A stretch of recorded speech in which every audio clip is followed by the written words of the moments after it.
Hello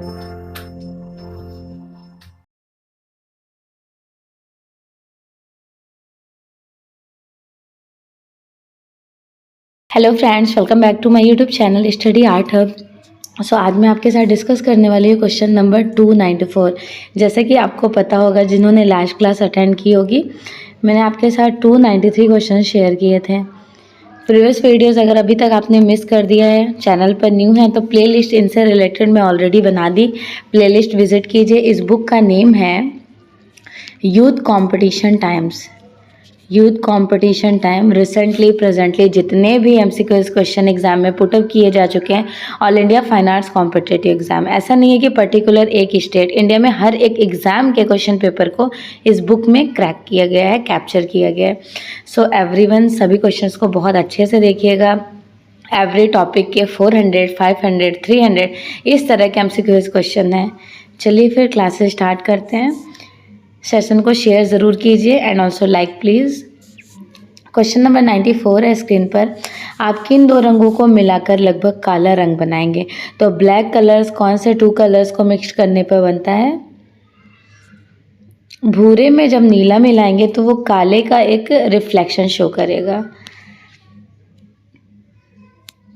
रंग को technical language में, टेक्निकल भाषा में क्या कहते हैं? ह्यू, वैल्यू, इंटेंसिटी। 3 होती है। Hue is the name of colour. रंग को तकनीकी भाषा में ह्यू कहते हैं। वैल्यू लाइट और डार्क को शो करता है। इंटेंसिटी और क्रोमा एक ही चीज़ को कहते हैं, जिसको हिंदी में संघनता कहा जाता है। ये प्योरिटी को डिपिक्ट करता है। नेक्स्ट, पूर्ण रंग प्रतिकृति फुल कलर रिप्रोडक्शन में ब्लैक कलर्स को निम्नलिखित में से किस रूप में जोड़ा जाता है? Black colour is the key colours, right. काले रंग को की कलर्स में इंक्लूडेड किया जाता है। रेड ऑक्साइड किन रंग से मेल खाता है? जो रेड ऑक्साइड होता है वो कौन से कलर से मेल खाएगा? जली हुई सियन्ना, भारतीय लाल, जला हुआ भूरा रंग या फिर भारतीय पीला। जो जली हुई ये रेड ऑक्साइड होता है वो इंडियन रेड कलर्स में डिपिक्ट करता है, भारतीय लाल रंग।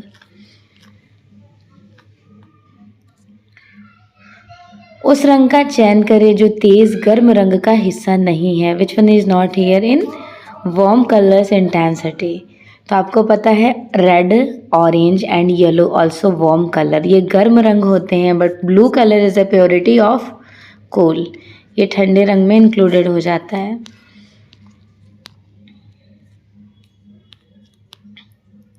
रंग क्या है? रंग प्रकाश के गुण हैं, पोत के गुण हैं, रंग के गुण हैं, ये फिर प्रभाविता के। तो आपने काफ़ी बार ये क्वेश्चन अटेंड किया है। रेज ऑफ लाइट्स क्या है? ये रेज ऑफ लाइट्स हैं, प्रकाश के गुण। कौन सा रंग इंद्रधनुष का हिस्सा नहीं है? Which one is not here in rainbow colours? तो रेनबो कलर सबसे पहले पता होना चाहिए होते कौन कौन से हैं। VIBGYOR, wallet, Indigo, blue, green, yellow, orange and red. तो यहाँ पर इनमें कौन सा कलर्स है जो रेनबो कलर्स में इंक्लूडेड नहीं किया जा सकता है? भूरा रंग नहीं है, बाकी बैगनी भी है, नीला भी है और नारंगी। सर आइजैक न्यूटन ने 1660 ईस्वी में इसकी थ्योरीज दिए थे। लाल रंग का मानसिक प्रभाव कैसा होता है? हल्का, गुस्से वाला, सूर्य के प्रकाश का रंग होता है, ये फिर शीतलता को शो करता है। लाल रंग का जो मानसिक प्रभाव तनाव शो करता है, हम लोग कहते नहीं है रेड कलर्स, जब फेशियल एक्सप्रेशन कोई नाराज़ हो जाता है तो उसका गाल, चिक बोन बिल्कुल रेडिश हो जाता है। होता है या नहीं होता है? बताएं। बिल्कुल होता है। तो इसलिए गुस्सा नहीं किया करें, ओके। रेडिश एक्सप्रेशन, लेकिन कुछ लोग ये रेडिश एक्सप्रेशन में बहुत अच्छे भी लगते हैं, तो ध्यान रखिएगा। बस आपको याद करने के लिए मैंने ये थ्योरीज एक्सप्लेन कर दी। अगला, काले और सफ़ेद रंग से जो पेंटिंग की जाती है उनको क्या कहा जाएगा? छपाई, स्थानीय रंग, एक रंग या फिर अकालाप? उनको आप एक रंग कहोगे, एक रंग, क्योंकि ब्लैक एंड वाइट कलर्स में एक रंग में पेंटिंग बन गई हैं। वैसे तो एक रंग में इंक्लूडेड किया जाता है, सेलेक्टेड ऑप्शंस होते हैं तटस्थ रंग, बट तटस्थ ऑप्शन में नहीं है, देन आप ये करेक्ट कर सकते हैं। सॉरी, तटस्थ नहीं, मोनोक्रोम। चलिए अगला देखते हैं। लैपिस ल्यूजी से कौन सा रंग बनाया जाता है? What is the name of lapis lazuli? Lapis lazuli is a colour of blue, नीला रंग। बदख्शा की पहाड़ी से आया था ना इंडिया में। Assumption and reason based question, I love this question, काफ़ी अच्छा होता है। देखते हैं। असम्पशन में ये कहा जा रहा है रंग पोत और ताप के द्वारा स्पष्ट बोध को जागृत करता है। तो यहाँ पर असम्पशन तो बिल्कुल सही बात कह रहा है। रीज़न देखते हैं, क्योंकि प्रत्येक रंग का अपना गर्म व ठंडा दोनों के बीच का टेम्परेचर होता है, तापमान। So here both are correct, दोनों ही सही है। राइट आंसर ए हो जाना है। अगला क्वेश्चन है स्क्रीन पर, एनवीएस का क्वेश्चन है। ये 2019 में पूछा गया था। भारत के राष्ट्रीय ध्वज का कौन सा रंग भूमि के उपजाऊपन, विकास और मंगलता को दर्शाता है? आपको विकास और प्रजनन का कलर पता है ना? बिल्कुल पता है, आपने यूपीटीजीटी में सॉल्व भी किया है, ठीक है। तो अब यहाँ पे राष्ट्रीय ध्वज इंक्लूडेड कर दिया गया है, तो प्रजनन और विकास के कलर्स कौन से कहे जाते हैं? ऑल्सो इंक्लूडेड ग्रीन कलर्स, हरे रंग।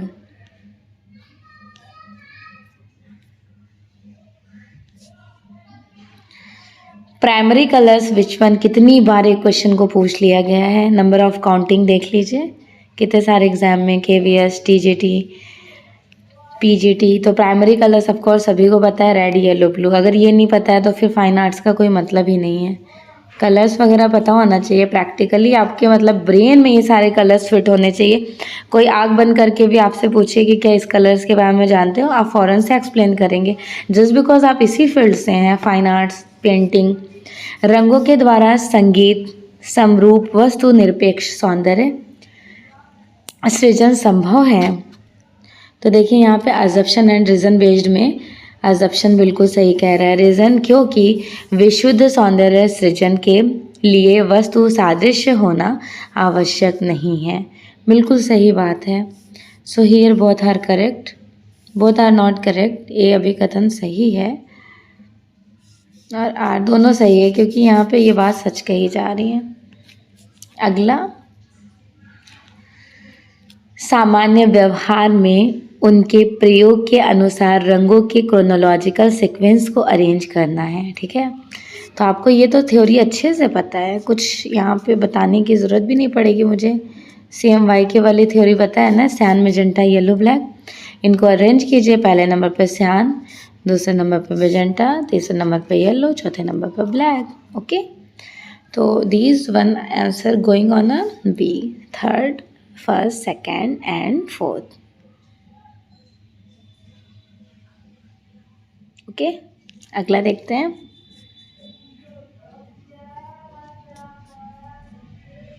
थर्ड, सेकेंड एंड फोर्थ, ये वाला ही क्वेश्चन करेक्ट है। अच्छा क्वेश्चन था वैसे, देखे कहाँ कब पूछा गया। अच्छा, यूजीसी नेट में पूछा गया। ओके, इस तरह के नेट JRF में ज़्यादा क्वेश्चन पुटअप कर लिए जाते हैं। नेक्स्ट, किस रंग मॉडल को ऋणात्मक रंग मॉडल नाम दिया गया था? ऋणात्मक मॉडल नाम दिया गया था कौन से कलर्स को? CMY के कलर्स एज ए मॉडल, ठीक है। UGC नेट 2013 में पूछा गया था, थर्ड पेपर में। पहले नेट JRF में 3 एग्ज़ाम्स होते थे, बट लकीली अब देखिए एक ही एग्ज़ाम में सब कुछ फर्स्ट, सेकंड, थर्ड सबको कंक्लूड कर लिया जाता है। तो एक तरह से ये बहुत अच्छा भी है और कहीं कहीं पे निगेटिविटी भी कहा जा सकता है, बट इट्स ओके, कोई बात नहीं। जिनका सिलेक्शन हो गया उनको कोई मसला नहीं है, जिनका नहीं हुआ वो फोकस कीजिए। किस वक्र रेखा से वृत्त घिरा होता है उसे कहते हैं? किसी वक्र रेखा से जो वृत्त घिरा होता है उनको क्या कहा जाएगा? परिधि कही जाएगी। अब रेखा शुरू हो गया है, ठीक है। जिस वक्र रेखा के वृत्त घिरे होते हैं उसे परिधि कहते हैं, जैसे व्यास, केंद्र, त्रिज्या एंड दिस वन इज परिधि। तो ये बिल्कुल घिरा हुआ है तो ये परिधि कही गई, समझ गए। इसको जीवा कहते हैं, ये वाले केंद्र बिंदु को। नेक्स्ट, वह रेखाएं जो एक दूसरे का अनुसरण करती हैं उन्हें क्या कहते हैं? वह रेखा जो एक दूसरे का अनुसरण करती हैं उनको आवृत्ति रेखाएं कहते हैं। क्या कहते हैं? आवृत्ति रेखाएं। नेक्स्ट क्वेश्चन है स्क्रीन पर, क्षैतिज रेखाओं के माध्यम से कौन से प्रभाव की रचना होती है? क्षैतिज रेखाएं as like horizontal lines. Okay, horizontal lines क्या डिपिक्ट करती हैं? प्रशांति को। नेक्स्ट, लेक्चरर एग्जाम में पूछा गया क्वेश्चन है, वो भी मेंस में 2020। वक्राकार रेखाएं कैसा प्रभाव उत्पन्न करती हैं? संघर्ष, स्थिरता, स्थायित्व या फिर गति? तो जो वक्राकार रेखाएं होती हैं एज लाइक दिस, तो ये वाली रेखाएं क्या शो करेंगी? मूवमेंट को शो करेंगी, गति को। लंबवत रेखा व्यक्त करती हैं। लंबवत रेखा कहा किसे जाता है? वर्टिकल लाइंस को।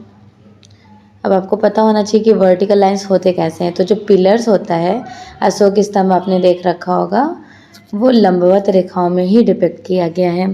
तो लंबवत रेखाएं जो हैं वो विश्राम तो देखिए हॉरिजॉन्टल लाइंस हो गया। उत्तेजना, एक्साइटमेंट तो हो नहीं सकता। शक्ति कही जाएगी, ऊर्ध्वाधर, गौरव, बढ़ावा देना, ये सारी जो है वो लंबवत रेखाओं की पहचान है। वृत्त की परिधि पर स्थित किन्हीं दो बिंदुओं को मिलाने वाली रेखा को क्या कहा जाएगा? अभी आपने परिधि को सॉल्व किया है थोड़े अभी। क्वेश्चन नंबर 310 था, 210 310 नंबर का क्वेश्चन, और 315 नंबर में क्वेश्चन में बस मॉडिफाई कर दिया गया है। यहाँ पर जीवा को प्रायोरिटी दी। जीवा कहाँ था? ये सर्कल था, ठीक। उसके बाद यहाँ पे व्यास था, यहाँ पे केंद्र बिंदु था, और ये जीवा था, यहाँ जीवा था, और नीचे क्या था? यहाँ पे परिधि थी, परिधि, ठीक है। तो जीवा को इंक्लूडेड किया जाएगा। वृत्त की परिधि पर स्थित किन्हीं दो बिंदुओं, ये जो दो बिंदु हो जाते हैं उनको मिलाने वाली रेखा कहलाती हैं जीवा।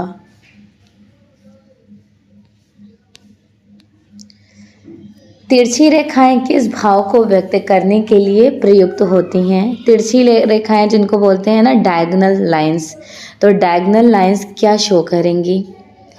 व्याकुलता को, ठीक है, एक्साइटमेंट शो करती हैं। क्षैतिज रेखा घोतक है, नाटकीयता, निश्चलता, सक्रियता या फिर नन ऑफ द एबव, इनमें से कोई नहीं। तो देखिए जो क्षैतिज रेखा होती है, हॉरिजॉन्टल लाइंस, पहले कहते किसे हैं? जब आप लैंडस्केप मोड में, जैसे अभी मैं आपको क्लासेस दे रही हूँ, तो आपके मोबाइल का स्क्रीन कौन सा है? लैंडस्केप मोड में, इस तरह का है, तो इनको बोलते हैं निश्चलता। क्षैतिज रेखाएं घोतक है, निश्चलता का, इससे बोलते हैं क्षैतिज रेखाएं। जैसे हम लोग का टीवी जो होता है, मतलब सभी टेलीविज़न का जो होता है शेप, वो क्षैतिज रेखा है। एंड द नेक्स्ट, लैंडस्केप हमेशा क्षैतिज रेखा में ही बनाते हैं। कभी भी लैंडस्केप को वर्टिकल में आपने नहीं देखा होगा। अगर वर्टिकल में देखें तो शौकियान तौर पे लोग बना लेते हैं, लेकिन परफेक्ट माना जाएगा according to theory this shape as like horizontal for the landscape, और वर्टिकल के लिए best example still life. Next, औजारों से खींची गई रेखाओं को क्या कहा जाता है? किसी आप टूल से कोई लाइंस को ड्रॉ कर रहे हैं तो वो लाइंस कैसी होंगी? उसमें हार्डनेस होगा ना, उनको कठोर कहते हैं। सपोज कीजिए आप फ्री हैंड अगर कोई ड्राइंग करते हैं तो आपके हाथों में खुद मूवमेंट होगा, आप सॉफ्ट चलाएंगे। आर्टिस्ट हमेशा या फिर कोई ड्राइंग करते हैं तो क्या करते हैं, जैसे BFA वगैरह के एंट्रेंस की प्रिपरेशन करो तो कहा जाता है ना, टीचर्स बोलते हैं कि रफली चलाइए, बिल्कुल लाइट, ताकि आप रिमूव कीजिए तो उसमें टेक्सचर ना रहे, ऐसा ना लगे कि हार्डनेस है। बट औजारों से खींची गई एकदम हमेशा शार्प होती हैं। नेक्स्ट, सेट स्क्वायर्स का उपयोग किसमें किया जाता है? खेलने में, कोण मापने में, समांतर रेखाएं खींचने में। देखिए जो सेट स्क्वायर का यूज़ करते हैं वो मोस्टली समांतर रेखाएं खींचने के लिए किया जाता है।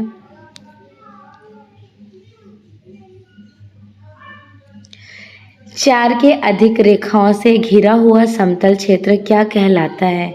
4 से अधिक रेखाओं से जो घिरा हुआ समतल है उनको क्या कहेंगे? आयत, वर्ग, बहुभुज या फिर त्रिभुज? एज लाइक दिस, उनको बहुभुज कहा जाएगा। 4 से अधिक रेखाओं से घिरा हुआ क्षेत्र बहुभुज कहलाता है, लाइक पैलिगॉन। ठीक है, नेक्स्ट।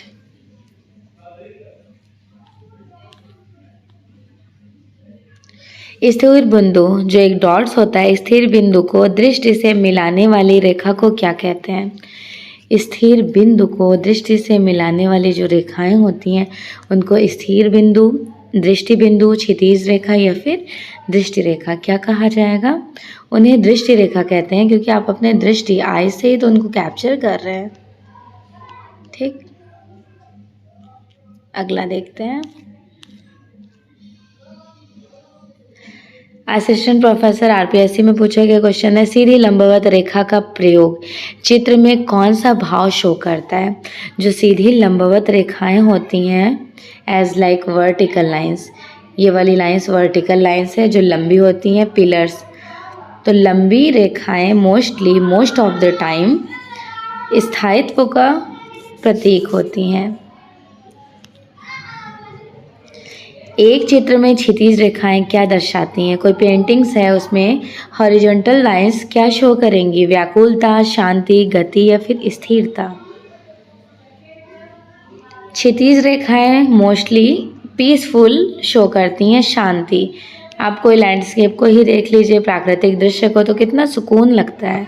समांतर रेखा का क्या अर्थ होता है? समांतर रेखा जो सीधी सीधी चली जा रही हो, ये कोई बिल्डिंग्स है, चली जा रही हूँ बट वो किसी से मैच नहीं करती हैं, आगे को बढ़ती जाती हैं बट आपस में कभी मिलती नहीं हैं, उनको समांतर रेखा कहा जाता है।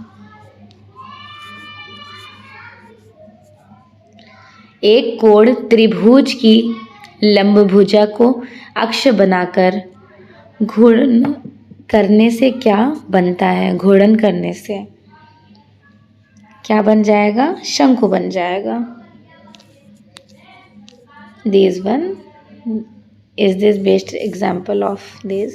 टेक्निकल आर्ट वाले स्टूडेंट को तो ये सारी थ्योरीज अच्छे से पता होंगी क्योंकि टेक्निकल आर्ट्स में इनको एग्जाम में पुटअप किया जाता है। रेखाएं जो उत्तेजना, शक्ति, गति दर्शाती हैं उनको क्या कहा जाता है? चक्राकार रेखाएं कहा जाएगा। स्थिर बिंदु को दृष्टि से मिलाने वाली रेखा को क्या कहते हैं? स्थिर बिंदु, दृष्टि से मिलाने वाली रेखा।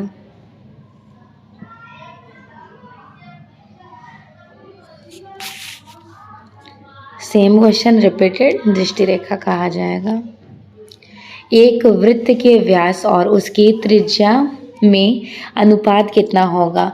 वृत्त के व्यास और त्रिज्या में जो इसका अनुपात होता है वो 2.1 का रेशियो। ठीक है, यह वृत्त की परिधि और व्यास के अनुपात के बराबर होता है।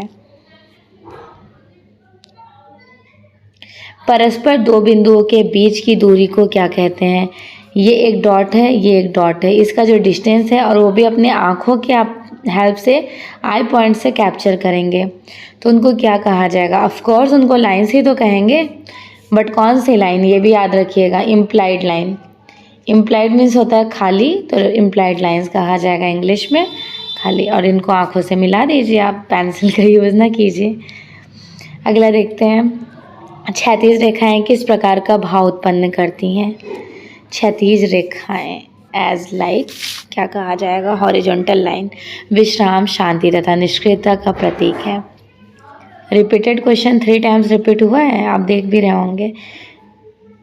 रिजु कोण कौन सा शो करेगा? रिजु कोण 180 डिग्री इस तरह का जब बनाते हैं तो यहाँ पे कंपास से जब मेज़रमेंट करते हैं तो 180 डिग्री का कट ऑफ जाता है, कट होता है। देख लीजिए, इस तरह से बनाते हैं तो कितना है? 180 डिग्री।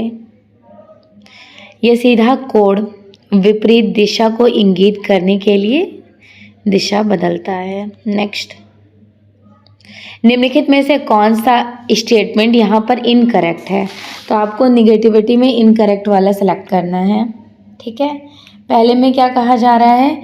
ऐसा चतुर्भुज जिसकी आमने सामने की भुजाएं समांतर हो समांतर चतुर्भुज कहलाता है। ऐसा चतुर्भुज जिसकी सभी भुजाएं तो समान हो परंतु सभी कोण नहीं समचतुर्भुज कहलाते हैं। ऐसा चतुर्भुज जिसमें आमने सामने की भुजाएं समान हो तथा समांतर कोण समकोण को शो करे। एंड द लास्ट वन, ऐसा चतुर्भुज जिसमें दो कोण समकोण हो समलंब चतुर्भुज कहलाए। ये बिल्कुल गलत है, तो यही वाला नेगेटिविटी में बात किया जा रहा है, बाकी सारा करेक्ट है।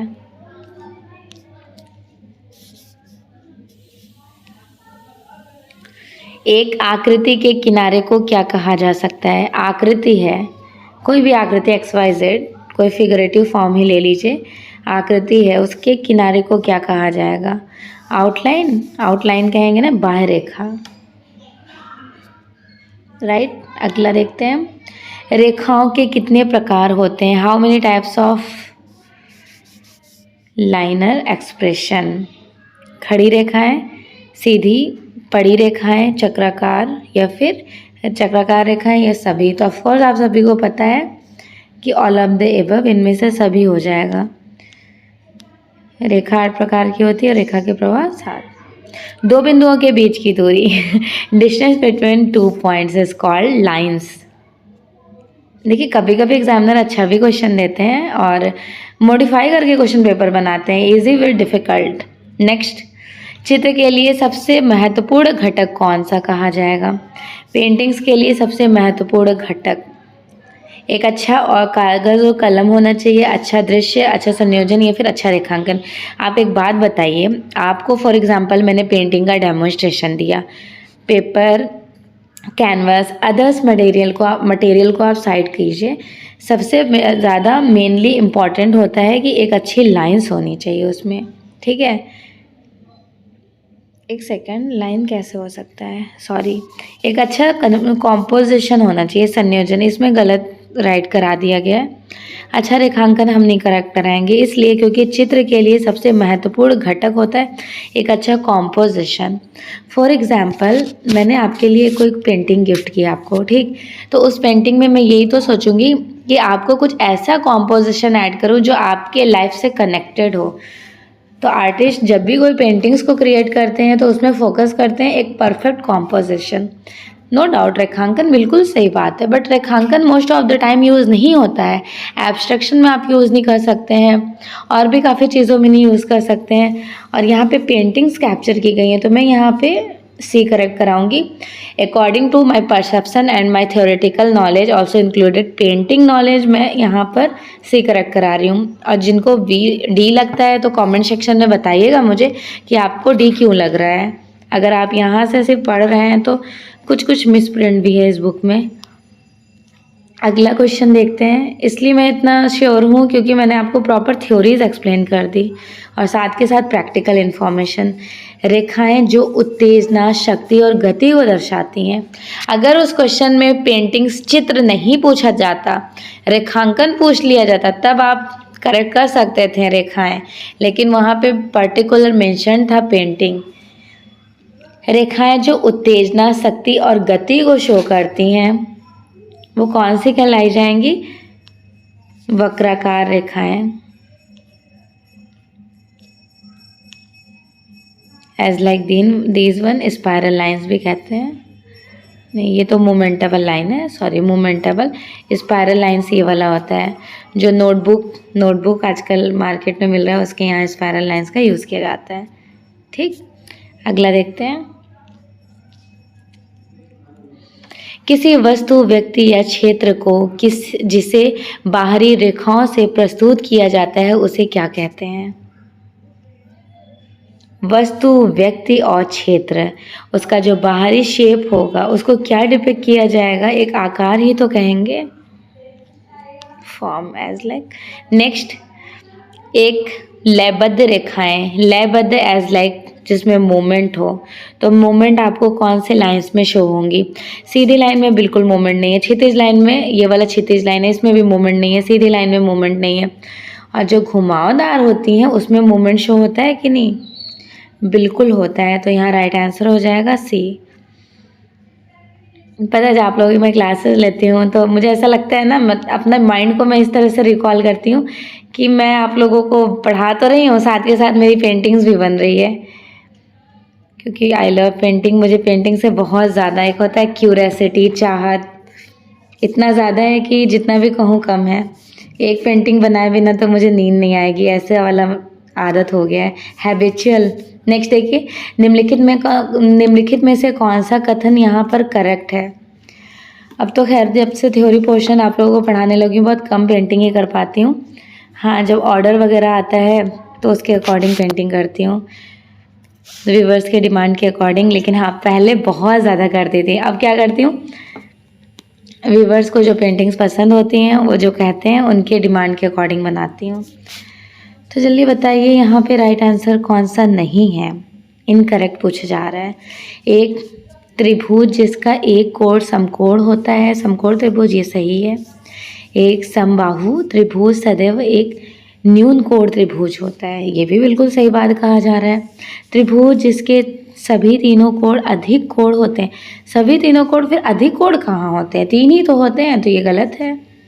न्यून कोण त्रिभुज के सभी कोण न्यून, ये सही है, बस ये वाला ही गलत है, तो ये वाला राइट हो जाएगा सी। यहाँ पे नहीं पूछा गया है ना, सी करेक्ट है। एन भुजाओं वाले बहुभुज के अंतः कोणों को क्या कहा जाएगा? एन भुजाओं वाले बहुभुज के अंतः कोणों को 2n-4 इंटू 90। ओके, नेक्स्ट, बिंदुओं को मिलाने से क्या बन जाता है? एक डॉट्स को जब आप मिलाओगे, एक डॉट्स को जब आप मिलाएंगे तो क्या बनेगा? बिंदुओं को मिलाने से एक लाइंस क्रिएट हो जाएंगी, रेखा। कड़वत रेखाएं किसका प्रतीक है? कड़वत रेखाएं एज लाइक, जिसमें मूवमेंट होता है। बेचैनी, ये बताइए, ये देख के आपको घबराहट हो रहा है कि मैम क्या कर रही हैं स्क्रीन पे? बेचैनी, घबराहट, उलझन सा लग रहा है, तो इनको ही कहा जाएगा कड़वत रेखाएं।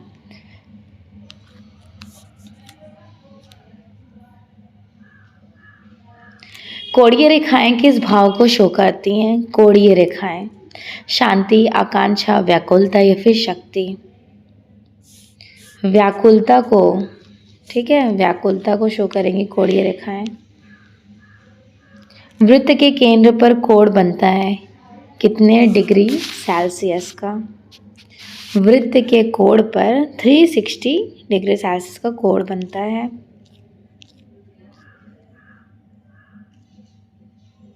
अगला क्वेश्चन है स्क्रीन पर, नियमित समबाहु भुजा की भुजाओं की संख्या ज्ञात करने का सूत्रपात बताएं।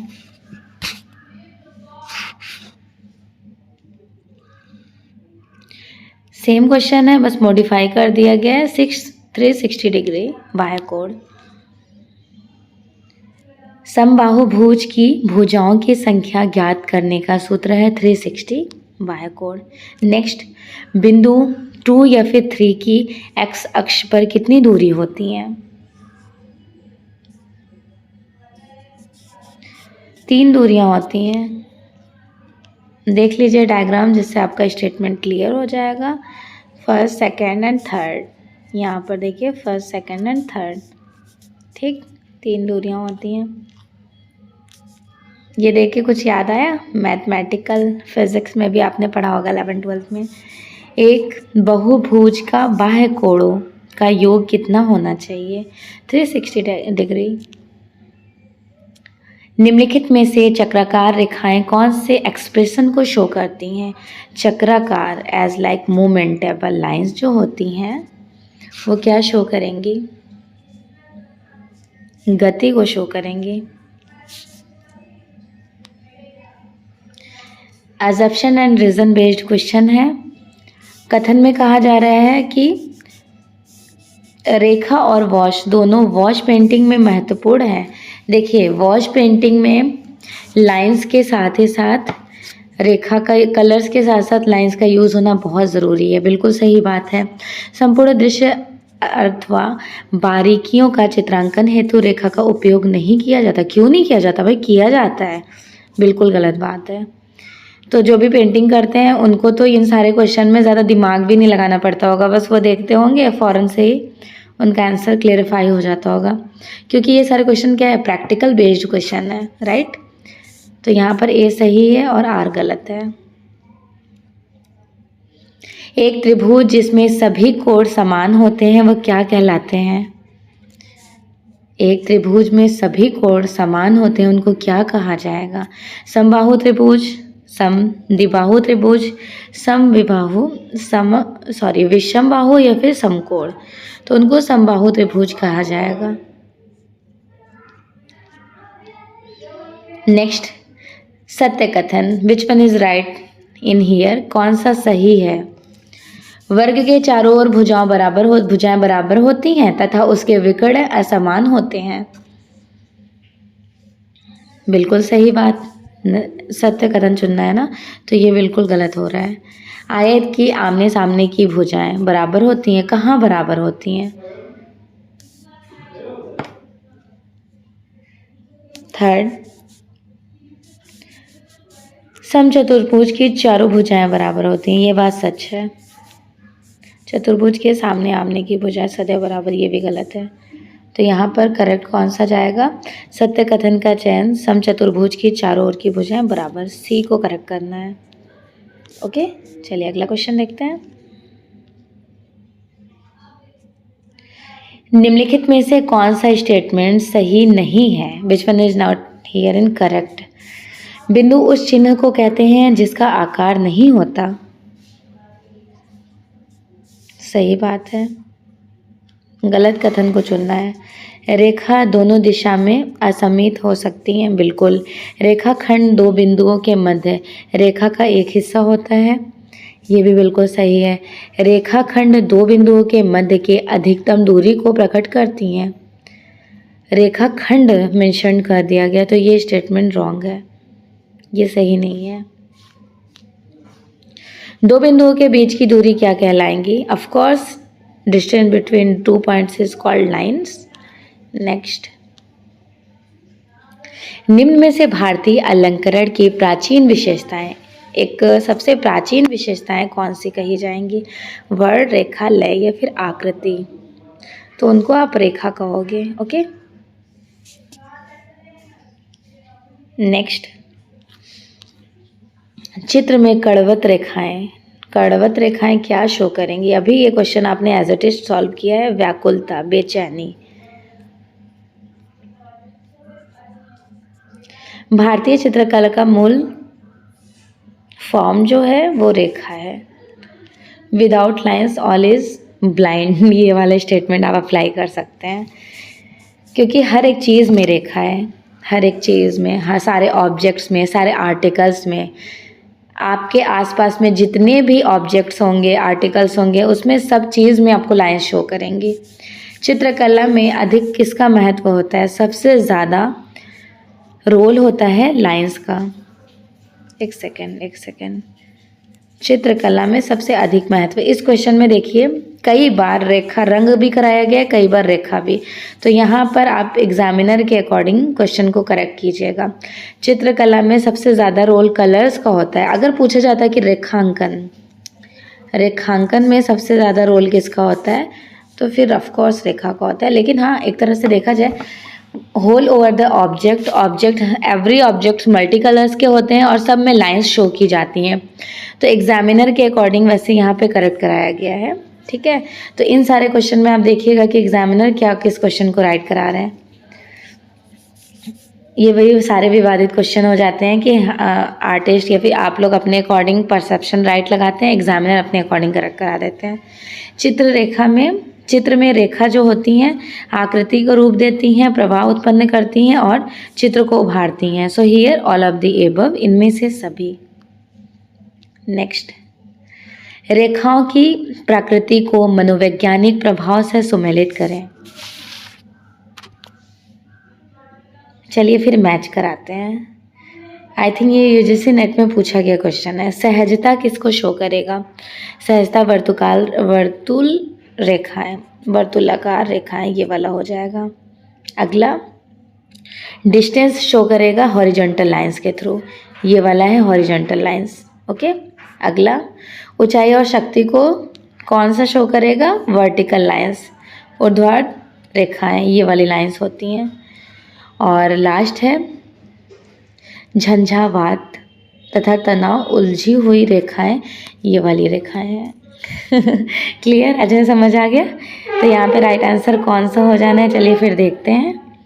डी करेक्ट है। अच्छा क्वेश्चन था, मुझे जहाँ तक रिकॉल हो रहा है कि यूजीसी नेट का ही क्वेश्चन है। अगला क्वेश्चन है आपके स्क्रीन पर, कौन सी रेखाएं व्याकुल मन स्थिति को शो करती हैं, उसका प्रतीक है?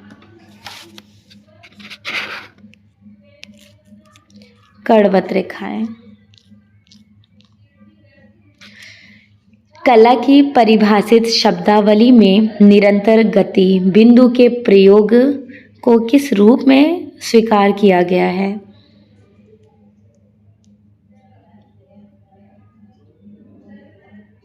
So here the right answer is A, रेखा। आज मुझे रेखा की याद आ रही है। रेखा बहुत स्पीडली कमेंट करती हैं, मैम क्लासेस बहुत अच्छी लगी, थैंक यू मैम। रेखा अच्छे से सारे पॉइंट समझ आ रहे हैं। तो रेखा से आप याद कीजिए, बहुत सारे स्टूडेंट आपके साथ ही इसी क्लास में हैं।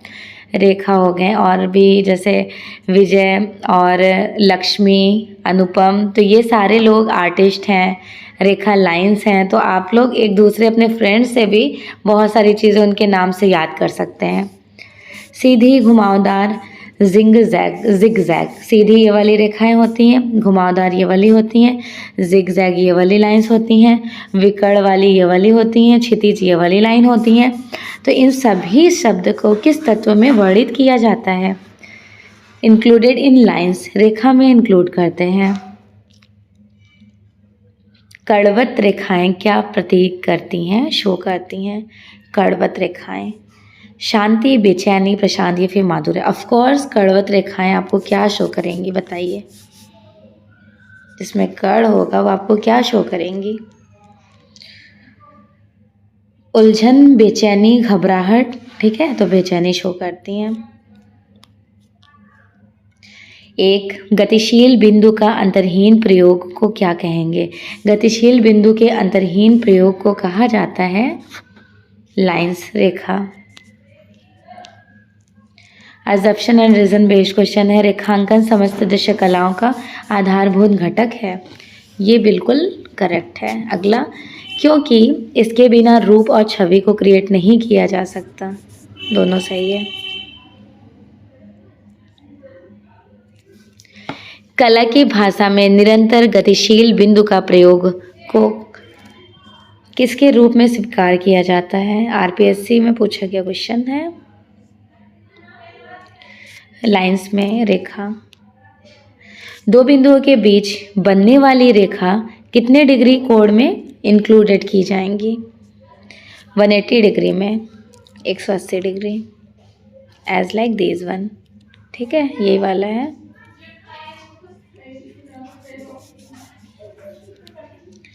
इनमें से कौन सी रेखा का विशेष गुण नहीं होता है? नियंत्रण। सरल रेखाएं क्या होती हैं? सरल रेखाएं बेसिकली डिस्टेंस बिटवीन 2 पॉइंट्स, दो बिंदुओं के बीच की दूरी को होती है। एक डॉट इधर, एक डॉट इधर, इनकी जो दूरी होती है उनको रेखा कहा जाता है। एक खड़ी रेखा किस भावना को उत्पन्न करती हैं? एक जो खड़ी रेखाएं हैं वो कौन से भावना को शो करेंगी? गौरव को। दृश्य कलाओं का मूल तत्व क्या कहा जाएगा? दृश्य कलाओं का मूल तत्व रेखा, लंबाई, भाषा या फिर रंग। तो जब आप अपने आँखों के आई पॉइंट वेव से देखेंगे तो दृश्य कलाओं का मूल आधार है रेखा। हर एक चीज़ में लाइन दिखेंगी, भारतीय चित्रकला में रंग के साथ किसका महत्व होता है? रंग के साथ रेखा का महत्व होता है। निम्नलिखित में से स्केच में क्या विशेषताएं शो की जाती हैं? स्केचिंग्स में रेखीय गुण शो किया जाता है। एक गतिशील बिंदु के अंतर्हीन प्रयोग को क्या कहेंगे? गतिशील बिंदु के अंतर्हीन जो लाइंस होती हैं उनको रेखा कहा जाएगा। रिपीटेड क्वेश्चन है ये, ठीक है, अभी रिपीट हुआ है आरपीएससी में, यहाँ पर भी। निम्नलिखित में से स्केच में क्या दिखाई देता है? एक स्केचिंग्स में रेखीय गुण, पोत, तान या फिर बिंदु। Sketching of course lines show करेंगे ना, रेखीय गुण। एंड दी नेक्स्ट क्वेश्चन, किसी भी बॉटल का जो शेप्स होता है एज लाइक आप बॉटल जब ड्रॉ करोगे तो पहले आप कौन सा शेप लोगे? बेलनाकार, उसके बाद यहाँ पे इस तरह से।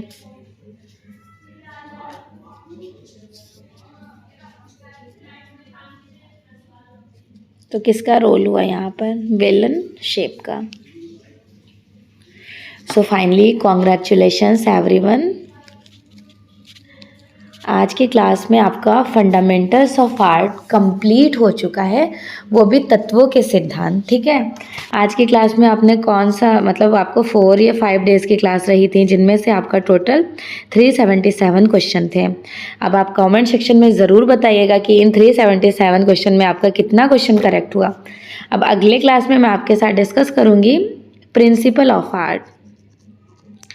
प्रिंसिपल ऑफ आर्ट जिनको कहते हैं संयोजन के सिद्धांत। संयोजन के सिद्धांत के बारे में अगली क्लास होगी और एक क्लास में ही पूरा संयोजन का सिद्धांत आपका कंप्लीट हो जाएगा। ओके, तो इनको अच्छे से तैयार कीजिएगा। जो भी डाउट्स होगा आप कमेंट सेक्शन में डाउट अपने क्लियर कर सकते हैं। तो एक बार फिर से रिकॉल कर देती हूँ कि आपने क्या क्या पढ़ा है। Fundamentals of art, line, colours, texture, shape, space, form को डिटेल में, जिसके 2 पार्ट होते हैं। एक होता है तत्वों के सिद्धांत, इनको एलिमेंट्स ऑफ आर्ट कहते हैं। दूसरा होता है संयोजन के सिद्धांत, जिनको प्रिंसिपल ऑफ आर्ट कहते हैं। अगर आपको इन फ्यूचर एक अच्छे टीचर बनना है टीचर के साथ साथ मैं तो ये बोलूँगी आर्टिस्ट, जिनको पेंटिंग का क्यूरियोसिटी है, उनको ऐसा लगता है कि मैं अपने थ्योरी पोर्शन में आगे हूँ, पेंटिंग नहीं कर रहा हूँ, तो मैं लिटरली आपको सच बता रही हूँ, आप अपने लिए एक वक्त निकालिए, अपनी पेंटिंग को लेकर चलिए। आपको पता है मैं अपनी पेंटिंग को ज़्यादा प्रायोरिटी देती हूँ कंपेयर देन थ्योरी, क्योंकि जो होल एजुकेशन रहा है 6 साल आपने BFA MFA किया है, प्रॉपर किस में कमांड हासिल किया? पेंटिंग में ना। अब उस पेंटिंग को आप एक पल में कैसे छोड़ सकते हैं? चलिए आप एक पल के लिए छोड़ दीजिए, थोड़े दिन के लिए, लेकिन आपको सेटिस्फेक्शन मिलेगा ही नहीं। ऐसा लगेगा पढ़ाई भी कर रहे होंगे तो आपका माइंड ऐसा हो चुका होगा 6 साल के अंदर अंदर, इतनी पेंटिंग्स की प्रैक्टिस कर लिए होंगे कि आप सोच रहे होंगे कि यार थ्योरी के साथ साथ मेरा पेंटिंग भी रहना चाहिए। तो मैं आपको सजेस्ट करूँगी कि आप मिनी पेंटिंग, जो भी आपका फेवरेट पेंटिंग है, इन सारे थ्योरीज़ को जब आप पढ़ रहे हैं तो अप्लाई कीजिए। किसी दिन पॉलीक्रोमेटिक पेंटिंग बनाइए, किसी दिन एक्रोमेटिक, और फिर किसी दिन मोनोक्रोमेटिक पेंटिंग बनाइए। फंडामेंटल्स को यूज़ कीजिए, लाइन्स का यूज़ करके पेंटिंग बनाइए, कलर्स एप्लीकेशन को यूज़ कीजिए, एब्स्ट्रैक्ट पेंटिंग बनाइए। नियोप्लास्टिसिज्म की जो वो फॉर्म्स को कैप्चर किया गया था, पिएट मोंद्रियान ने, उस स्टाइल में पेंटिंग्स बनाइए। इम्प्रेशनिज्म आर्टिस्ट की पेंटिंग को कॉपी करने की कोशिश कीजिए। थ्योरी को पढ़ पढ़ के बनाइए तो पता है आपको इतना ज़्यादा पेंटिंग्स अच्छी लगने लगेंगी। पहले आप पेंटिंग कर रहे होते थे, अब आप थ्योरी पढ़ रहे हैं, अब थ्योरी के साथ अपनी पेंटिंग को कंबाइन कर रहे हैं, तो आपको पता है एक्स्ट्रा नॉलेज बहुत ज़्यादा इंप्रूवमेंट हो रहा है। यहाँ कहीं ना कहीं आपकी पेंटिंग भी डेवलप्ड हो रही है, साथ के साथ आपके थ्योरी में भी इंप्रूवमेंट्स हो रहे हैं। तो जो भी पेंटिंग का स्टूडेंट है, बहुत सारे बच्चों की मेरे पास कॉल भी आई थी कि मैम वैसे तो मेरा मेन फेवरेट तो पेंटिंग ही है, लेकिन जॉब को लेकर थोड़े दिन के लिए यहाँ पे थ्योरी का पोर्शन कवर कर रहे हैं। तो उन स्टूडेंट को, अगर मेरी तरह आपको बिल्कुल ऐसा है कि आप रह नहीं सकते हैं, मेरी तो खैर हैबिचुअल हो गई, इतनी गंदी वाली मेरी आदत हो गई कि मैं पेंटिंग बनाए रह ही नहीं सकती हूँ। एक पेंटिंग मुझे बनानी है हर हालत में, चाहे मॉर्निंग चाहे इवनिंग। अगर आप लोगों का कुछ ऐसा है तो एक पेंटिंग आप बनाइए, उनको भी छोड़िए नहीं, साथ के साथ एग्जीबिशंस वगैरह करते रहिए और इधर तैयारी भी करते रहिए। एग्ज़ाम का भी कोई डेट नहीं है, UPTGT का जब भी पेपर होगा अपनी थ्योरीज को स्ट्रॉन्ग कीजिए, अच्छे से तैयारी कीजिए। लेकिन मैं सजेस्ट करूँगी कि जो भी BFA MFA वाले स्टूडेंट हैं, बेटा अपनी पेंटिंग को लेकर चलिएगा, ठीक है। सिलेक्शन डेफिनेटली से आपका हो जाएगा। मुझसे कनेक्टेड हैं तो मैं आपको सजेस्ट करूँगी किस किस तरह से आपको सारी चीज़ें इन्वॉल्व करना है। जो भी टेक्निकल आर्ट वाले हैं उनसे मेरा एक अलग से स्पेशल सजेशन ये है कि आप भी पेंटिंग में इन्वॉल्व होना शुरू कीजिए। आप फंडामेंटल्स पढ़ पढ़ के सोचिए कि मैम ने फंडामेंटल्स पढ़ाया है तो हम किस तरह अपने माइंड में पेंटिंग को सेट कर सकते हैं। बनाइए नहीं अभी, पेपर क्रैक होने के बाद फिर पेंटिंग के फील्ड में इन्वॉल्व हो जाइएगा। मेरे दूसरे चैनल से ज़रूर कनेक्ट हो जाइएगा, वहाँ पर मैं पेंटिंग का डेमोन्स्ट्रेशन देती हूँ। Visual aesthetic art bye Zainab, YouTube पे आप सर्च करेंगे तो सबसे फ्रंट में ही आपको सर्च लिस्ट में मेरा ये चैनल दिख जाएगा। अब जब आप उसमें अंदर जाएंगे तो मेरी पेंटिंग्स वगैरह सब कुछ दिखेंगी। और पेंटिंग के साथ साथ आपको एज लाइक डेमोन्स्ट्रेशन के लिए बेस्ड है। अगर आप पीजीटी की तैयारी कर रहे हैं, पीजीटी की, तो पीजीटी के साथ साथ आपको मैं पोर्टफोलियो तैयार करा दूँगी। आपका पोर्टफोलियो भी तैयार हो जाएगा, ठीक है। तो टेक्निकल आर्ट वाले स्टूडेंट, आप भी आर्ट टीचर बनने जा रहे हैं। I don't know why which you belong to in which field. आप लोग सभी लोग अलग अलग फील्ड से होंगे, काफ़ी लोग टेक्निकल आर्ट में स्पेशली। तो उनको मेरा सजेशन है कि प्लीज़ आप लोग अपना थ्योरी के साथ साथ इन फ्यूचर पेंटिंग को स्ट्रॉन्ग कीजिएगा, क्योंकि एक आर्ट टीचर के लिए ज़रूरी नहीं होता है कि सिर्फ आपका थ्योरेटिकल पोर्शन स्ट्रॉन्ग हो। पेंटिंग आप बच्चों को कैसे सिखाएंगे? पेंटिंग बहुत ज़्यादा ज़रूरी है, क्योंकि पेंटिंग के टीचर आप बनने जा रहे हो, ना कि थ्योरी के टीचर। थ्योरी तो टाइम टू टाइम आप बताओगे, पेपर क्रैक करने के बाद प्रॉपर तरीके से पेंटिंग पे भी फोकस कीजिएगा, ओके। तो आज मेरा फंडामेंटल्स पढ़ाने के बाद आप लोगों से यही कहना था कि आपको इनको अपने डेली लाइफ में इन्हेंस करना है, इन्वॉल्व करना है, ओके एवरीवन। मेक श्योर कि आपको मेरी क्लासेस और मेरी थ्योरी ज़रूर पसंद आई होंगी। एवरीवन प्लीज़ सेशन को लाइक कीजिएगा और एक प्यारा सा फीडबैक दीजिएगा कि आपको मेरे ये सारे स्टेटमेंट सुनने के बाद कंसेप्ट क्लियर हुआ। जिन भी स्टूडेंट को पेंटिंग से रिलेटेड डाउट्स है, वो परेशान है कि मैं पेंटिंग्स बहुत बनाता हूँ, कहाँ एग्जिबिट करूँ, तो एग्जिबिशन से रिलेटेड भी मेरे पास कुछ कॉन्टेक्ट्स है। फ्री एग्जिबिशंस भी होती हैं दिल्ली वगैरह में, मैं आप लोगों को वो ग्रुप्स वगैरह बता दूँगी, ऐड करा दूँगी। आप लोग ईजिली वहाँ पर पेंटिंग्स भी सोल्ड कर सकते हैं। Okay, thank you so much once again and also best wishes for your exam.